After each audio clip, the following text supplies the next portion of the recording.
com algo não muito fácil, como você já se deram conta, tá? Que é o texto clássico de Walter Benjamin. Bem, antes de começar a trabalhar com esse texto, eu trouxe, como vocês me pediram, as produções, tá? De vocês, que eu já registrei, avaliei, lido, visto, alguns comentários, não que eu tenha dado conceitos, tá? E eu gostaria então de passar para vocês darem uma olhada e verificar na listagem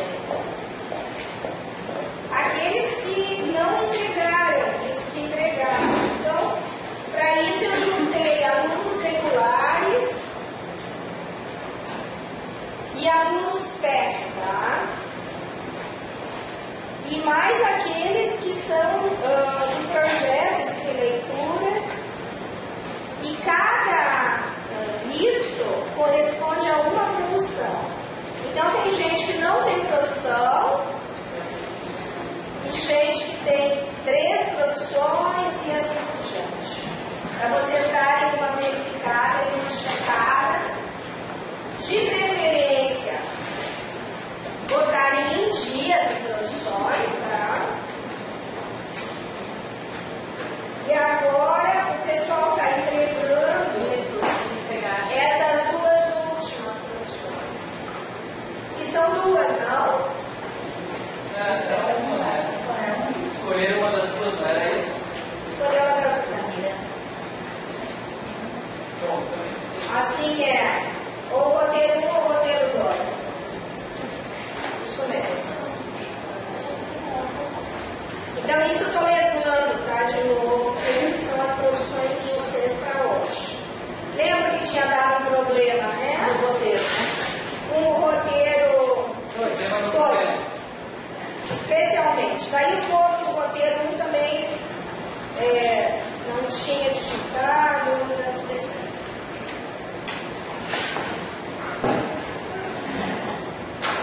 Aí está.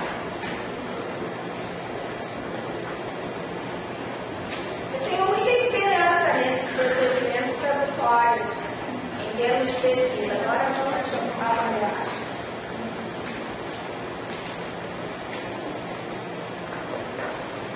Alguma questão em relação às produções? Vamos adiante. O texto de Walter Benjamin é um texto considerado clássico. Um texto de 21, que acaba sendo publicado em 1923. As traduções do próprio Walter Benjamin, que traduzia, e as traduções de poemas de Baudelaire. E é por isso que, com base na sua própria prática, ele escreve esse texto polêmico, que acaba sendo clássico e, por isso mesmo, pelo próprio caráter polemista do texto. Tem toda uma filosofia da linguagem aqui, né? Não é qualquer tarefa do tradutor, né? Tem a própria concepção de linguagem, de texto e de tradução poética, no caso, que é onde ele estava mandando ver. Benjamin é um pensador genial. Para além do que os marxistas fazem de Benjamin, ele é genial. Essas obras escolhidas da Brasiliense, de 2012, são 2 volumes. Esse Rua de Mão Única, que é o 2, que são textos breves, de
9.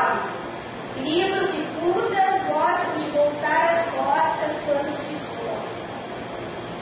10. Livros e putas nos remoçam muito. 11. Livros e putas. Velha beata, jovem devassa. Quantos livros não foram mal reputados, nos quais hoje a juventude deve aprender? 12. Livros e putas trazem suas rixas diante das pessoas. 13. Livros e putas. Notas de rodapé são para alguns os que são, para as outras notas de dinheiro enfiadas na meia.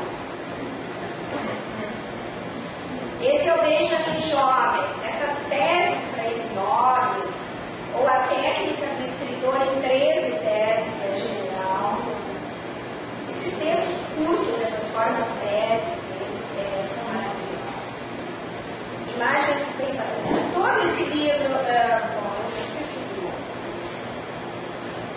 é um Benjamin literário, é um Benjamin crítico literário, é um Benjamin, nossa, muito bom.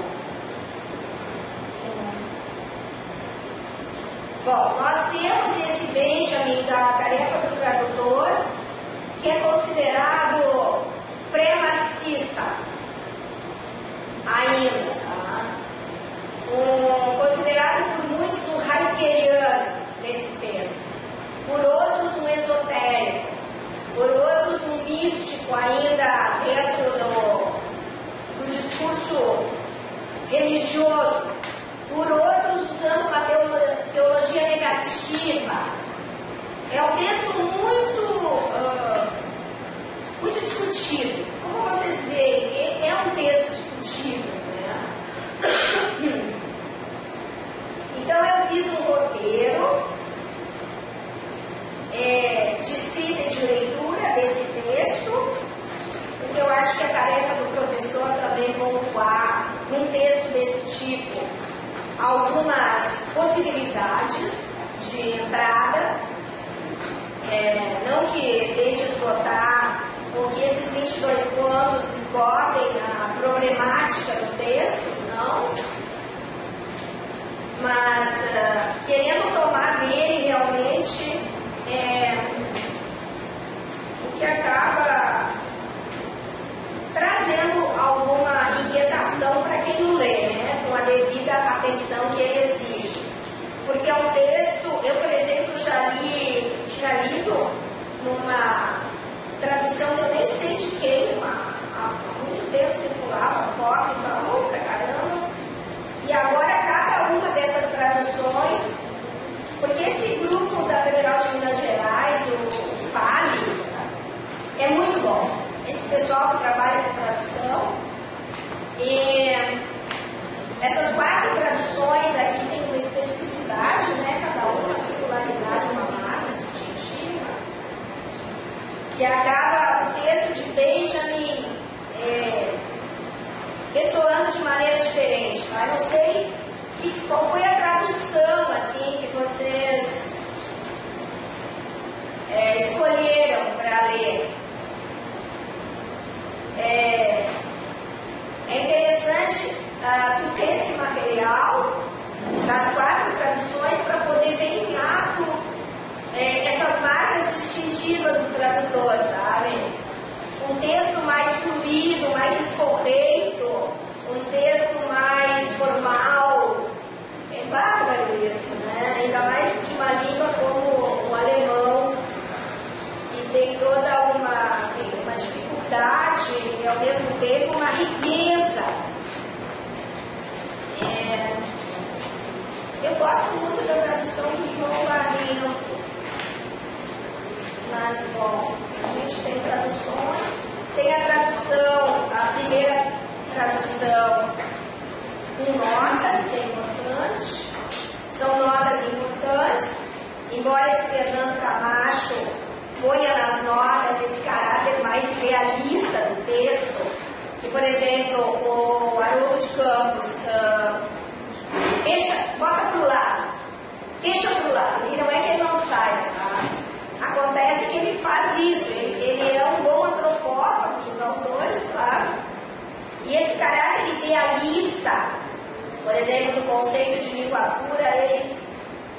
eu quero tomar como lugar semiótico. E daí pronto, aí muda tudo, assim, é genial o que o Haroldo de Campos faz com o texto. Mas de qualquer maneira, as notas dessa primeira tradução, que estão nas páginas 43 até 49, se não me engano, sim? São boas notas, assim, notas de um tradutor competente, né, no alemão. Mas tem uma pegada, assim, uma visada, né, disso, tá? Para além da intertextualidade e tal, ele refere muito Schlegel, que influenciou Benjamin e outros também. Mandei para vocês alguns textos, tá? Dei preferência para textos como a filosofia da linguagem em Walter Benjamin, a poética da tradução em Benjamin Haroldo, duas leituras. Esse texto de Josalba Ramalho Vieira é bem interessante, porque pega essas duas possibilidades, né, tomando Derrida e Paul Deman, a linguagem e tradução do Maurice Furlan, que é um tradutor competente de Santa Catarina também. Aliás, Santa Catarina produz bons tradutores. Que é linguagem e tradução em Benjamin. Tem um outro que é uma psicanalista, acho que eu não mandei para você porque eu não gostei muito do texto, poeta, analista e tradutor. Mandei? Então, assim, esse texto nos ocupa porque é um texto, como se diz, um texto fundante. Entendeu?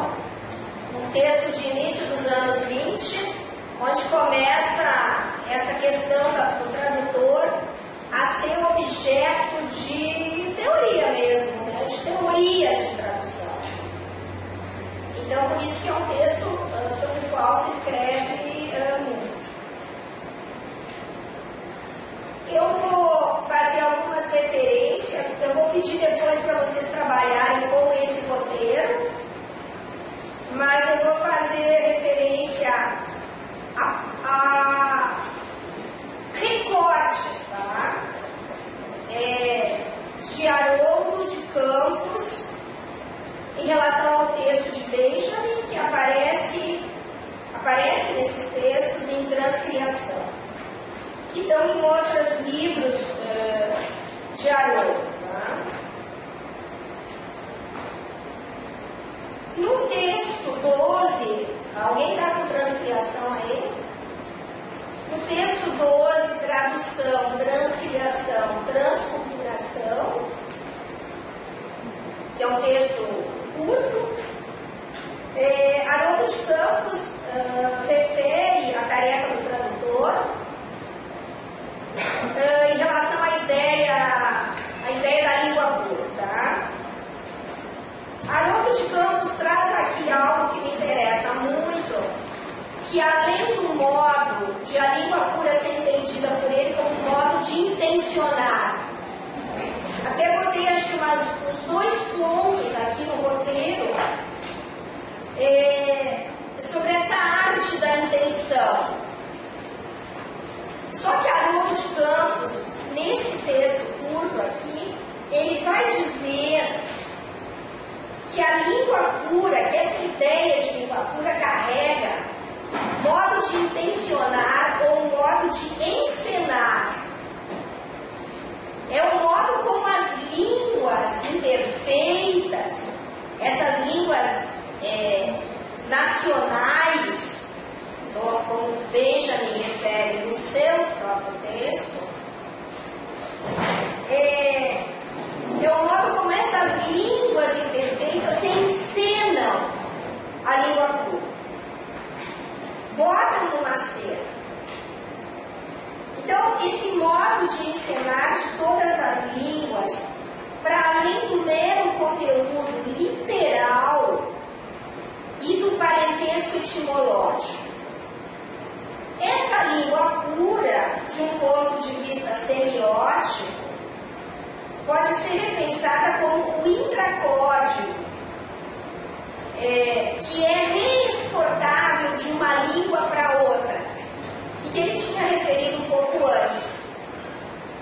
Como se houvesse um código entre as línguas que possibilita traduções múltiplas, muitas traduções sem fim dos textos.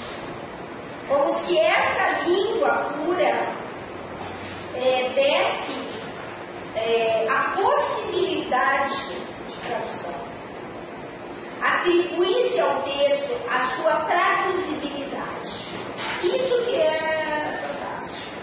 Poder pensar a língua pura para além de uma metafísica do inefável, para além da torre de papel, entende? Para além disso que é considerado por muitos comentadores essa metafísica do inefável que a língua pura carregaria. No texto número 13, que se chama especificamente A Língua Pura na Teoria da Tradução de Walter Benjamin, e Haroldo de Campos escreve esse texto quando ele está lidando com as traduções, tanto de Dante quanto da própria Bíblia. Ele refere um poema de Mallarmé. Esse poema de Mallarmé teria sido uma inspiração para a língua pura, o conceito de língua pura que Benjamin cria no texto. Tá? Vejam, o Haroldo traduz Mallarmé. As línguas imperfeitas, por isso que são muitas. Falta a supremo, 2 pontos, pensar sendo escrever, sem acessórios, nem murmúrio, mas tácita. Haveria um pacto tácito desse intracódigo, sabe? Ainda a palavra imortal, a diversidade na terra dos idiomas impede que se profiram as palavras que senão haveriam de encontrar, por um ato único de cunhagem, ela mesma materialmente a verdade. Então, Haroldo de Campos cita essa emblemática passagem de Mallarmé, poeta, né, evidentemente, não filósofo, que teria dado solo para Benjamin distinguir entre as línguas imperfeitas, as línguas nascidas da confusão babélica, e essa banca da língua pura. Essa língua suprema, na qual a verdade moraria, essa língua verdadeira, da verdade, né? E que corresponde então a essa língua pura. E aí Haroldo de Campos diz que é ao tradutor ou transcriador, ele já manda ver essa dimensão desse tradutor transcriador, é a ele que incumbe, ele que tem a incumbência de resgatar do seu cativeiro essa língua pura. Essa língua pura está nativa dessas línguas imperfeitas, tá? Que estão referidas lá no excerto do poema do Mallarmé. O tradutor anuncia essa língua pura. Ele deixa entrever essa língua pura. ele faz uma afinidade entre as línguas. Ele integra as muitas línguas, tá? Nessa única língua verdadeira. Isso aí é a citação do texto de Benjamin.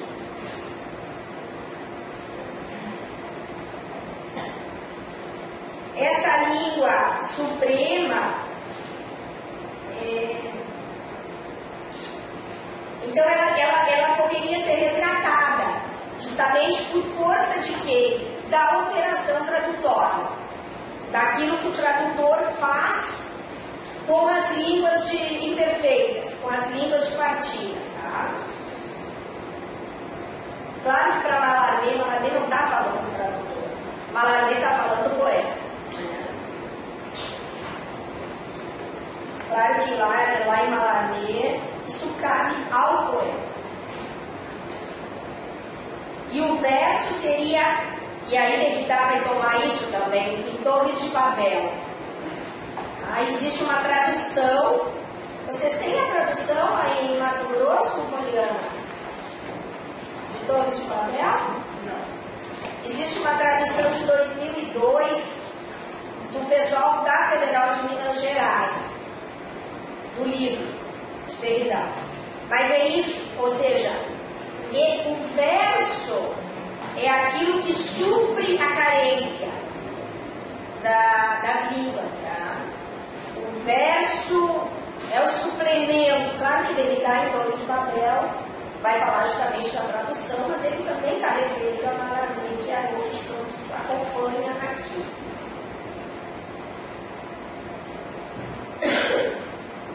Bom, essa cisão entre a língua suprema e as múltiplas línguas imperfeitas vai resultar da confusão, vai resultar da nossa condição humana, da precária condição da humanidade, justamente dividida entre línguas, dispersa, sem se entender partes entre elas, né? E por isso que Benjamin, nessa leitura, digamos, epistemocrítica de Haroldo de Campos, e não metafísica, porque dá para fazer. Esse, por exemplo, o texto que eu mandei para vocês do cara da PUC, Oneide Pérez, a filosofia da linguagem, Walter Benjamin, é um bom texto, mas é uma cativa outra. Bom, tem um ensaio de Benjamin importante que precede a tarefa do tradutor, que chama, com variações nas traduções, sobre a língua em geral e sobre a língua dos homens. Esse ensaio não está disponível na rede, eu pelo menos não consegui encontrá-lo traduzido, tá? E nem está nessas obras escolhidas por enquanto, ainda não está. Eu tenho uns xerox muito antigos, até furuguês, um monte de poeira, mas não está. E o pessoal de Santa Catarina do Paraná, sei lá, nos anos 90, traduziram Adorno, Benjamin, Horkheimer, mas eu não achei esse ensaio. Mas é um ensaio também muito referido, sabe? Como fazendo um composê importante com a tarefa do tradutor.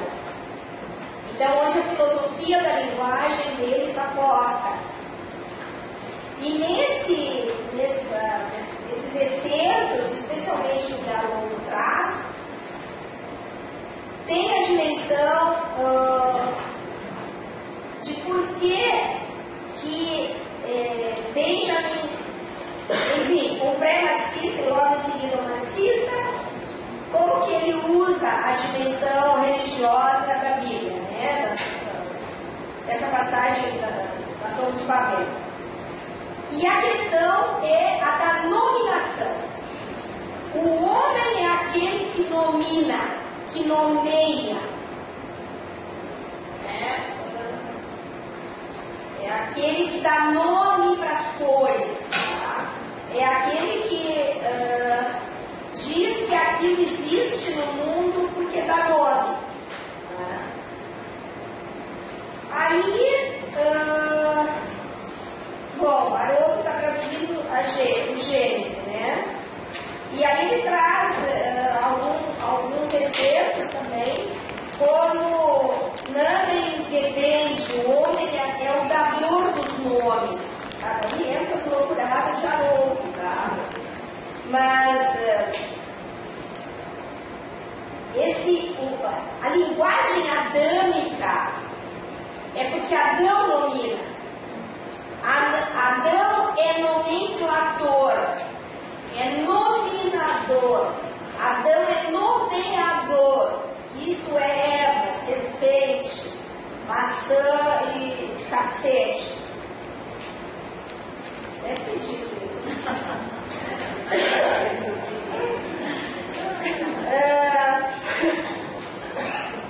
Tem um outro texto que Haroldo refere, Origem do Alto Fúnebre Barroco Alemão, que também é um texto que o povo que trabalha com filosofia da arte usa direto, e em que a nominação adâmica também é trazida por Benjamin. Tá?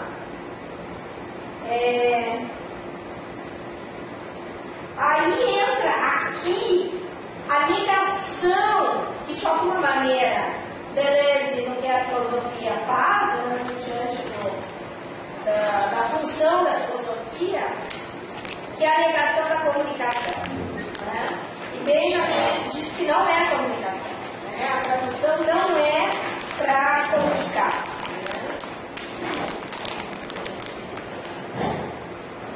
É como fosse, é isso que o verdadeiro pecado original do espírito linguístico seria esse caráter que se pretende comunicativo. Uma palavra pretensamente, exteriormente comunicativa.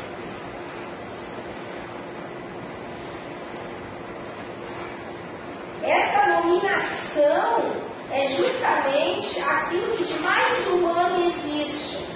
Quando o homem é expulso do paraíso, não tem outro jeito, tá? Ele precisa ser esse dador de nomes, tá? Então, o homem desterrado do paraíso, precisando construir a cidade e a torre para poder ir até o céu, porque não tinha desistido, mesmo com a queda, tá? Então a torre, você sabe, é essa cidade onde a humanidade se encontraria, e ela está vinculada, integrada por essa língua lábio una. É uma tradução de Safé, Safari Vati. Tem alguém que sabe aqui? Ixi, Safari Vati. Ou seja, uma garantia, já que nós temos que viver juntos, uma garantia da cidade, tá? Da comunidade, contra a dispersão. De maneira que a humanidade pudesse se outorgar um nome a si própria também. Ela tem que se dar um nome, né? Então, precisaria haver uma unidade da língua. Sem a graça, entende? Deus tinha parado de falar. Deus não falava mais naquela cidadela, por isso a torre, para falar o mais perto possível de Deus. E de qualquer maneira, essa babelização, somos obrigados a babelizar, mas precisamos nos reconhecer nessa dispersão, né? Então essa língua pura teria sido restauradora, redentora. Então aparece isso em alguns trechos, vocês viram no texto de Benjamin. se a língua pura fosse se botar contra essa represália divina, esse castigo divino, tá?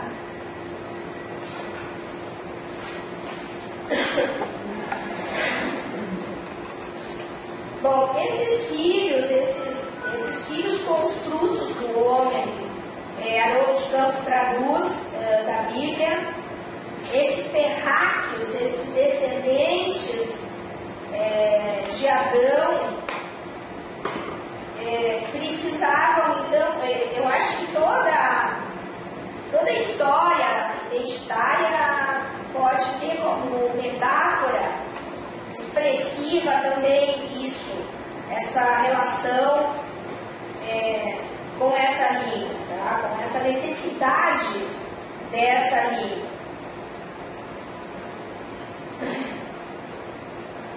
Bem, foi uma resposta, assim, uma resposta de construção, tá, para a destruição.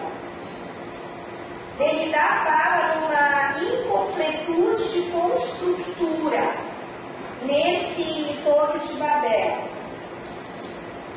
É um texto de Derrida que foi publicado inicialmente em italiano e que depois virou livro pequeno, mas importante para quem estuda tradução.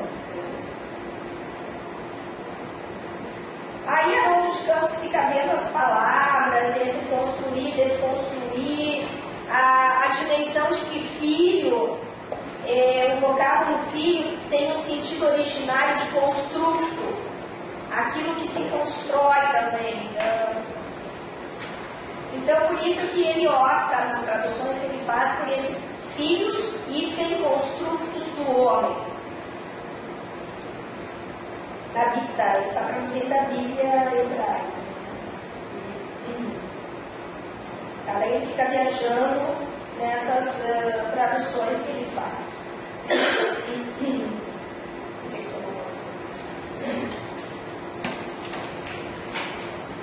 A questão de que Babel, você sabe, significa misturar, significa confundir, significa confusão.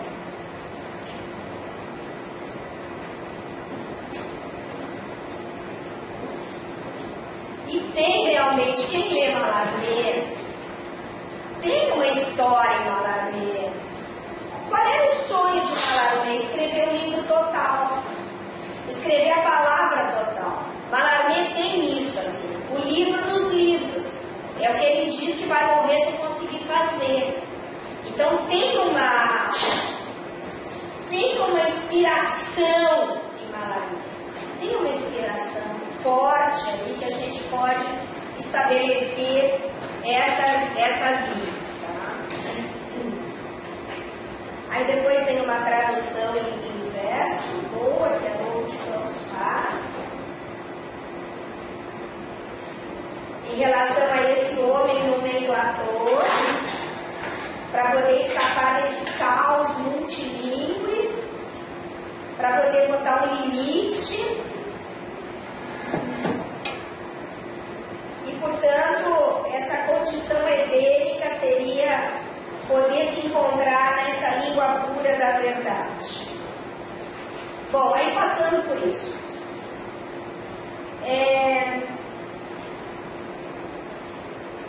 Agora sim, Haroldo de Campos diz que ele não encontrou em nenhum comentador do texto de Benjamin essa aproximação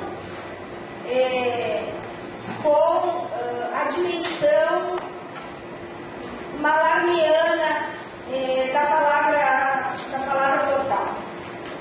Ou seja, que ele está fazendo isso, tá?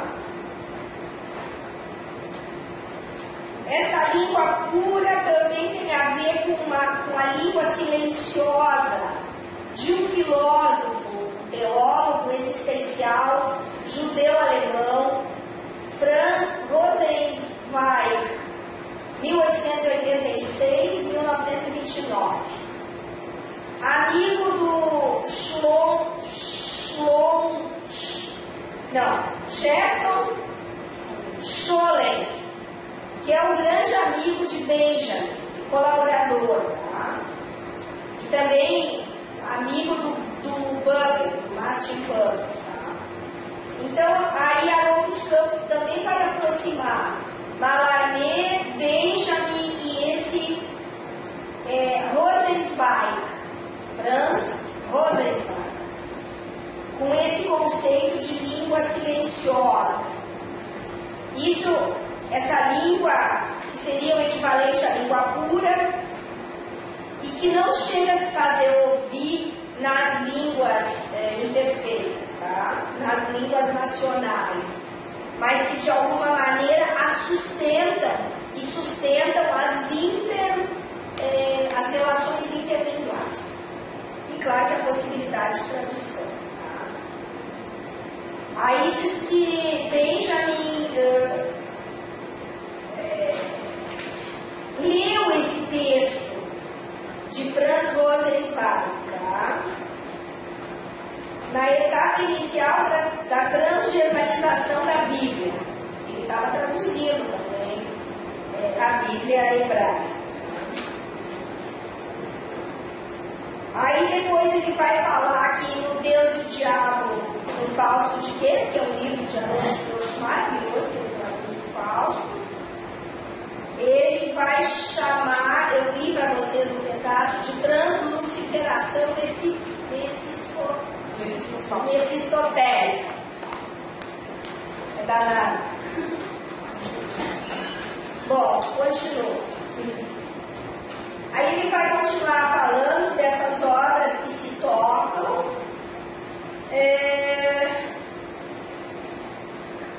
para justificar essa teoria benjaminiana do traduzido.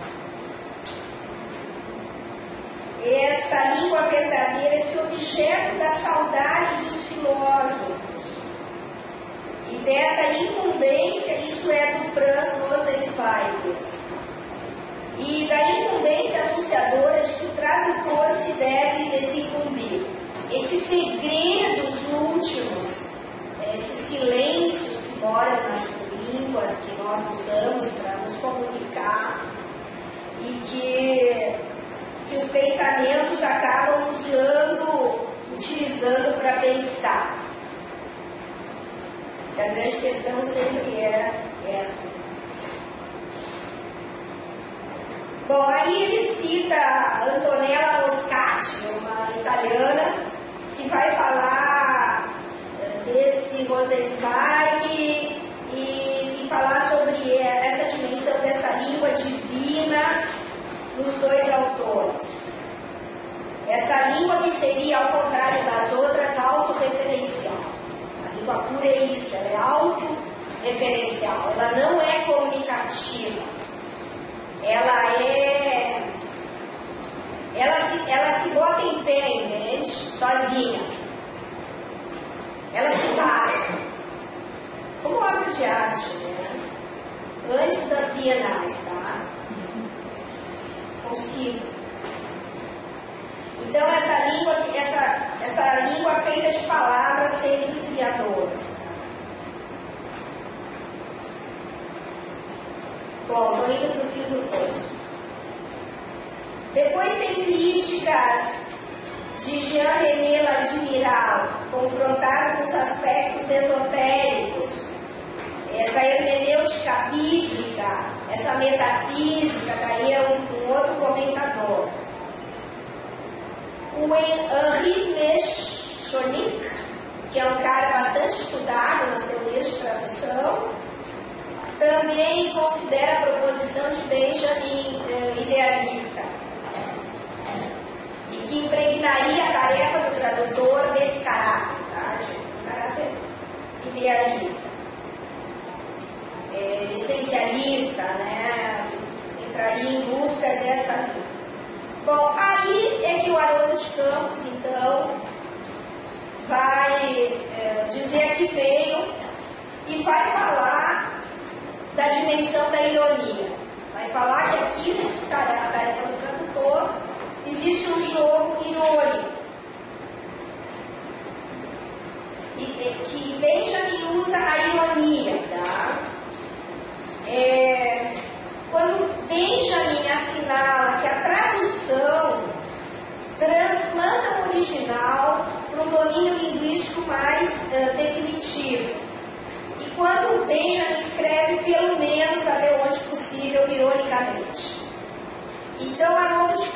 vai marcar essa dimensão irônica, essa dimensão paródica da tradução.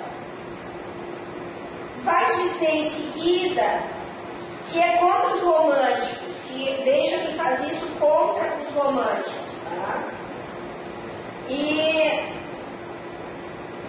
que essa ironização vai marcar um momento, é um momento objetivo, assim, de Walter Benjamin, tá? Uma ironia formal. E que essa ironia formal é essa tentativa que é paradoxal de no próprio resultado da tradução construir, mesmo que através da demolição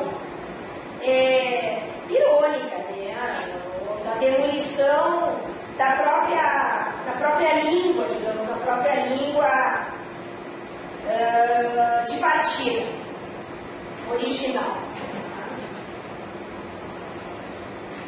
E o que Benjamin faz, o que interessa a Haroldo de Campos, é justamente desmistificar a ilusão de fidelidade ao conteúdo referencial. E isso é que deve nos interessar nesse contexto de perspectiva.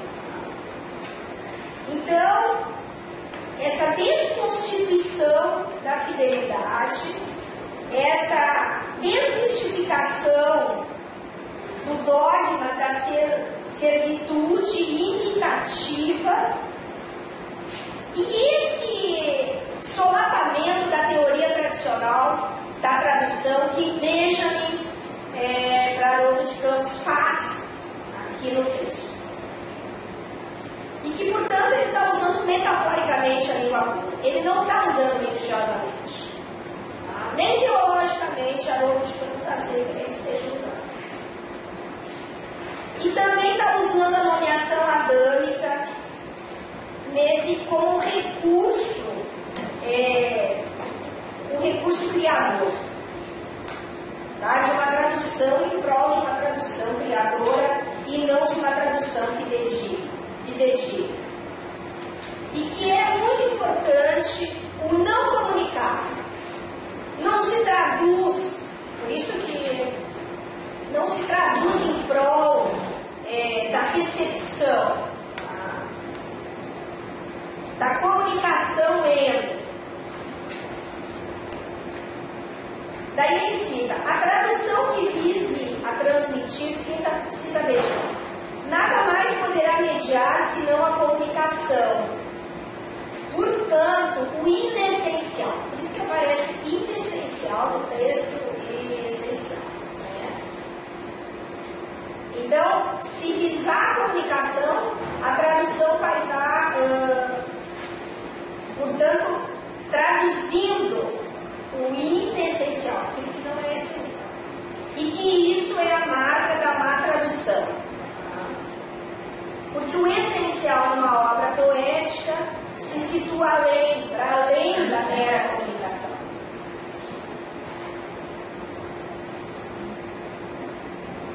Então, Haroldo de Campos diz que embaixo dessa roupagem rabínica, dessa metafísica irônica do traduzir de Benjamin, aparece um poeta tradutor que seria ele próprio.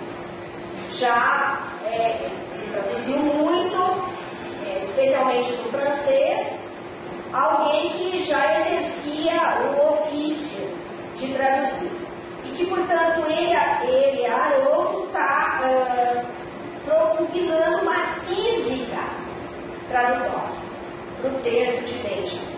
Que a tarefa do tradutor seria da ordem de uma física. E há uma referência a Jacobson, aspectos linguísticos da tradução, que está nesse livro. E Jacobson é referência para todo mundo que trabalha com tradução. Esse aqui é um outro texto clássico, que se a gente tivesse tempo e fosse só sobre tradução nesse seminário, né, poderia ser a gente teria que ler também, porque é um texto fundante das teorias de tradução. Bom, então essa física vai tomar a tradução, especialmente de poesia, sempre como uma transposição criativa. Tá? E que a Hobson tinha formulado isso justamente nesse texto, Aspectos Linguísticos da Tradução, que apareceu inicialmente numa coletânea sobre tradução de 1959, que depois acaba virando coletâneas do próprio Jacobson, como essa tradução, que é da Cultrix. Aparecem outras coletâneas do próprio Jacobson também. Bom, então, Haroldo de Campos explicitamente converte a suposta metafísica de Benjamin em uma física benjaminiana. E então ele diz que a gente repense em termos laicos essa língua pura, justamente como lugar semiótico. E esse lugar semiótico é um espaço operatório da transposição criativa, ou transpoetização, ou transcriação, na terminologia que veio propondo o Haroldo escreve. Aí aqui ele vai falar em um modo de significar, um modo de intencionar, ou um modo de encenar, como está no texto aqui anterior que eu referi, que passa a corresponder a um modo de formar o plano dos signos, o plano signo. E é uma função poética que a operação tradutória aplicada sobre o original ou texto de partida vai justamente desvelar o percurso dessa própria função poética. Ou seja, a poesia acaba operando sobre a materialidade dos signos linguísticos, sobre formas significantes, prosódicas e gramaticais, e não sobre o conteúdo comunicacional ou sobre a mensagem referencial. Aí então aparece de novo, essas formas significantes vão constituir-se intracódigo semiótico virtual, que é um outro nome que Haroldo de Campos dá para a língua pura de Benjamin. Intracódigo semiótico virtual. E que é exportável de língua para língua. Pode ser extraditado de um idioma para outro, quando se trata de poesia. E aquilo, cara, tu tem que reconhecer Rambaud nas traduções, cara. Tem que ter um tom, tem que ter essa função significante do poeta Mayakovsky, por exemplo. Pode ler uma tradução de Mayakovsky que não seja afiada, como supostamente em russo ele próprio escreveu. Que não seja soco no estômago cada palavra. Bom, esse tradutor transcriador, ele vai desbabelizar o extrato semiótico das línguas, que está interiorizado nos poemas, de maneira que esse poema de partida possa ser reconfigurado no poema de chegada. Que haja aquilo que é lindo, isso que Haroldo de Campos chama de Abildung. Abildung? Quem sabe alguma coisa de alemão? Abildung é essa afiguração imitativa cópia, que isso não aconteça, mas que possa ser transformado numa Ambildung, ou seja, numa parafiguração. Esse prefixo para, que é junto, ficar junto, ao lado de, figurar junto, sabe? Uma figuração junto. E que, portanto, não por Abildung, mas sim por Abildung, que isso possa comportar o estranhamento, a transgressão, a irrupção da diferença no mesmo.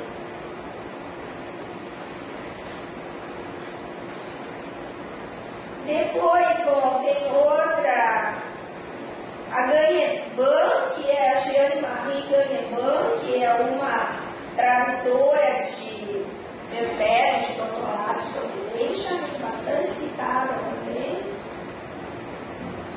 e que, conforme a Haroldo de Campos, eu não consegui chegar à produção dela, mas vou pegar. Ela defende a tarefa do tradutor como transformador, tá? Como renovação, como afetando o original, que é muito importante para nós na educação, como transmudando a língua materna do tradutor e fazendo ao mesmo tempo que afeta o original, dando vida nova a ele. Tá? A tradução, isso é Benjamin, é a transposição de uma língua na outra mediante o contínuo de transformações. Essa é uma tradução do ensaio de 1916 de Benjamin sobre a língua em geral e a língua dos homens. Bom, aí continua a questão de não enfatizar no ensaio de Benjamin, esse, a tarefa do tradutor, a invocação à religião ou à referência. E a Ganyeban trabalha na dimensão histórica do pensamento de Benjamin. A origem, ela trata do conceito de origem em Benjamin e lê não como gênese, mas como salto vertiginoso à origem. A origem como o momento do acontecimento, num jargão deleuziano, tá? Em que justamente emerge o divergente, em que justamente se faz a descontinuidade. Essa é a origem, tá? Não é uma origem, restauração do idêntico, mas é quando algo novo foi criado.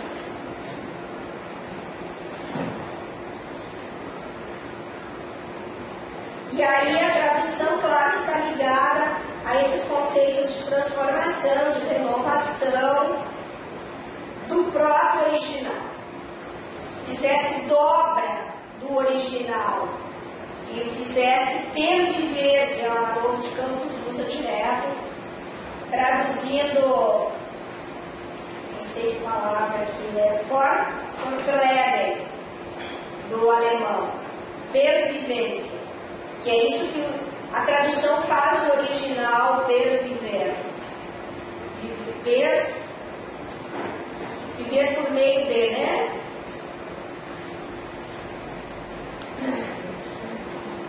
Bom, a questão de provisoriedade, que está ligada, então, a tradução é algo provisório, tá?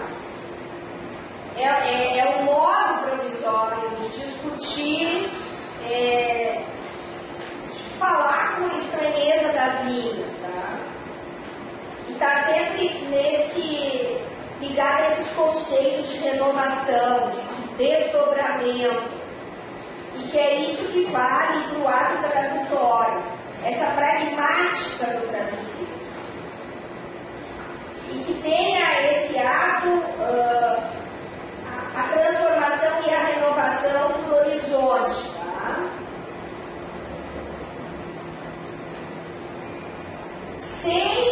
Sem raiva, sem a busca de uma tradução essencial superficial, sem retificação de um falso translado, sem busca do autêntico e do original no sentido arcaico de original.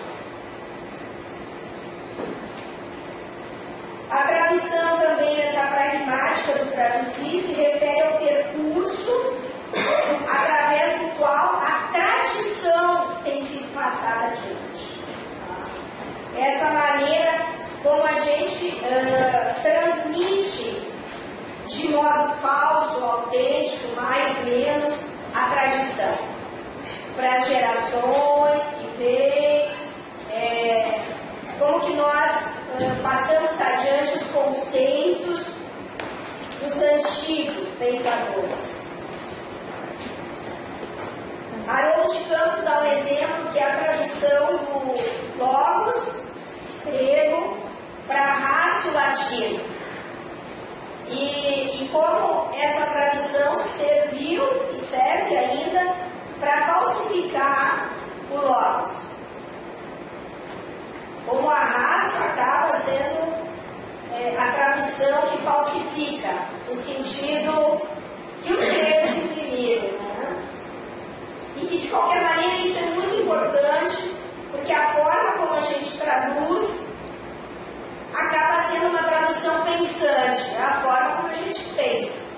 O lance, vocês sabem desde sempre, o lance não é, então basta trocar palavras. Não, aí justamente aqui é a questão, porque isso vai determinar a maneira como tu pensa ou deixa de pensar. Se tu pensa em logos, tu pensa de um jeito. Se tu pensa em ratio, em razão, tu pensa de outro jeito. E é essa que é a questão. Por isso que a tradução é pensante, tá? Disso traduz Dengen de Uberzunski, desculpe, de Benjamin. Traduz o Haroldo de Campos. Depois tem Hölderlin traduzindo Sófocles, e que é o Orgorogodó. Eu não consigo encontrar, mas todos dizem que a Antígona de Sófocles, traduzido por Hölderlin, é uma coisa. E é justamente uma transpoetização. Haroldo de Campos diz as tragédias, tá? Aí tem as críticas todas, e que Heidegger foi falada essa tradução, e que daí Heidegger fez uma tradução falsa de uma frase de Sófocles que Hölderlin tenha traduzido: ó primacial, tu que em comum comigo partilhas o irmão Ismênio. E que Heidegger traduz: ó tu também confraterna, ó Ismênio primacial. E Haroldo de Campos critica que essa transposição de Heidegger fica diádica, e que Sófocles era triádico, e que, portanto, é uma tradução falsificadora, redutora e desviante, e que isso é algo, enfim, que a gente tem que considerar. Que não basta traduzir, que não é autêntico traduzir um Sófocles em que entrava a relação irmã-irmã, irmão, a relação entre irmã e irmão. Isso que seria uma tradução falsificada. Depois vai ter o texto número 14, a clausura metafísica da teoria da tradução de Walter Benjamin, explicada através da Antígona de Hölderlin. E daí o Haroldo de Campos fica traduzindo o tempo inteiro. É um texto longo e que vai pegar minuciosamente, palavra por palavra,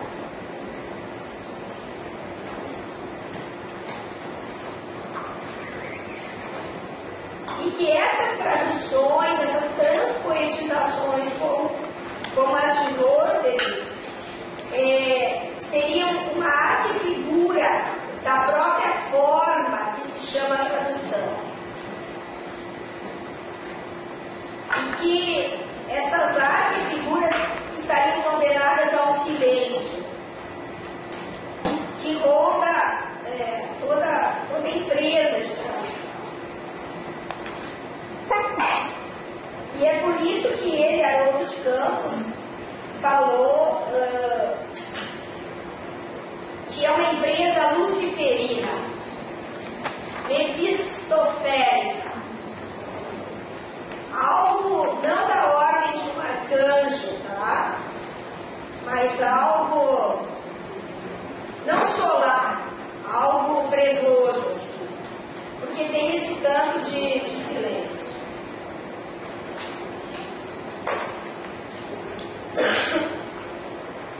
Tem um texto que nós vamos ter que trabalhar, que é o Pierre Menard do Borges.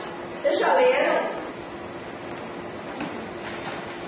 Vou mandar para vocês hoje ou amanhã.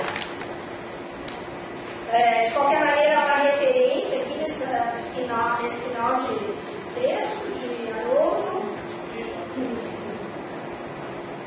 e que é justamente essa questão da origem, tá?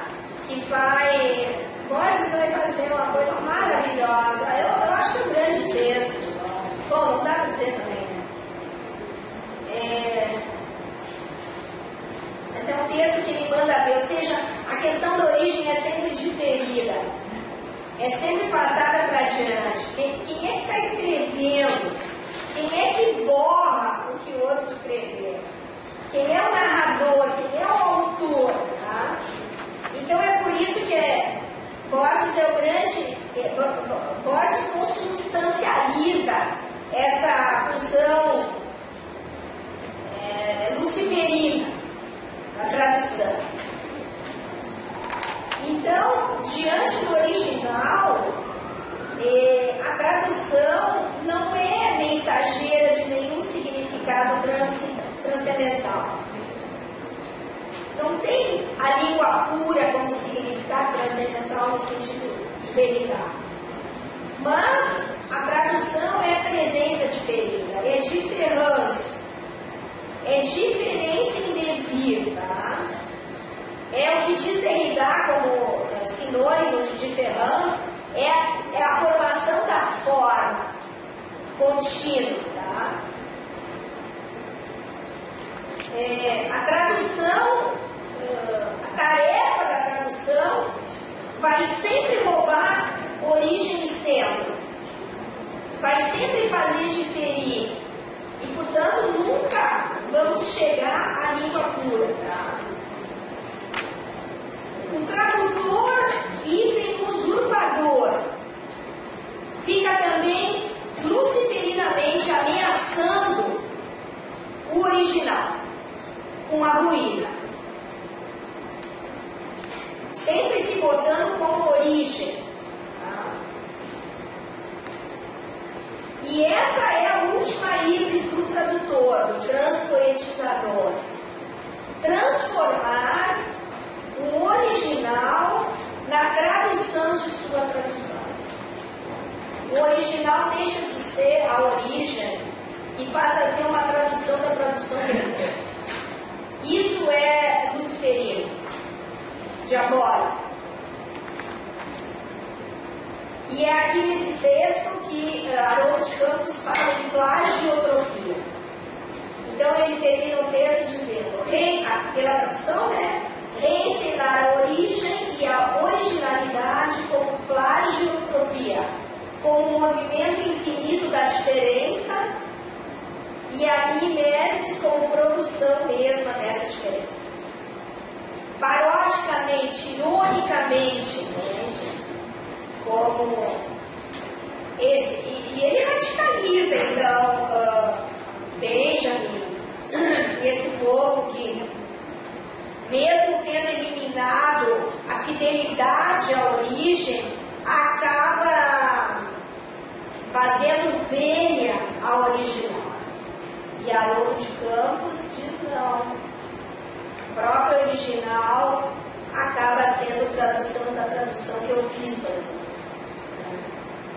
Vocês veem que tem uma radicalidade.